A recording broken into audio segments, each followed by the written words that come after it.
তার বিরুদ্ধে বিদ্রোহ করবে, তার আনুগত্য করবে।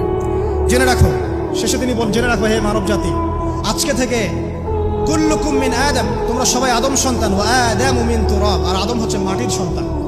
আরবের উপর অনারবের, অনারবের উপর আরবের, সাদার উপর কালোর, কালোর উপর সাদার, লালের উপর কালোর অথবা কালোর উপর লালের কোনো রকম প্রাধান্য নাই। ইল্লা তাকওয়া, শুধু তাকওয়া ব্যতীত। যে ব্যক্তি বেশি মুত্তাকি সে আল্লাহর কাছে বেশি মর্যাদার অধিকারী হবে ইনশাআল্লাহ তাআলা। সর্বশেষ তিনি আঙ্গুলটা উঁচু করলেন, নিজের শাহাদাত আঙ্গুল উঁচু করে আকাশের দিকে তাকালেন, এরপর জনগণের দিকে তাকালেন, তাকিয়ে বললেন যে তোমাদের ব্যাপারে, হে জনগণ, তোমাদের ব্যাপারে আমাকে আল্লাহ জিজ্ঞাসা করবেন। ফামা আনতুম কাইলুন, তোমরা ওই সময় কি বলবে আমার সম্পর্কে?